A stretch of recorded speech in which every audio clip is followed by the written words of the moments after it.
21 février 2024, lors d'une conférence de presse avec le Premier ministre arménien, Emmanuel Macron a défendu unilatéralement les actions de l'Arménie. Le ministère des Affaires étrangères de l'Azerbaïdjan a condamné ces allégations anti-azerbaïdjanaises sans fondement.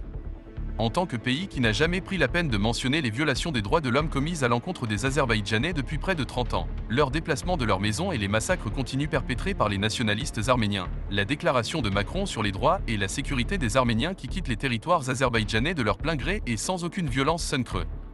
De plus, il serait plus approprié pour la France de rafraîchir ses connaissances sur l'intégrité territoriale dans le cadre de la déclaration d'Alma-Ata.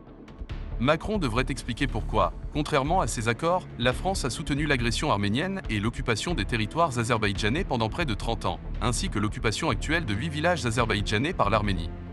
Il est inacceptable de reprocher à l'Azerbaïdjan d'avoir réagi de manière disproportionnée, tout en s'abstenant de critiquer l'Arménie, qui a initié le conflit qui a duré près de 5 mois. Une telle approche partiale doit cesser. Nous déclarons une fois de plus que la politique insidieuse de la France, qui consiste à créer des tensions dans la région dans le but d'entraver la paix et la stabilité, ne donnera aucun résultat.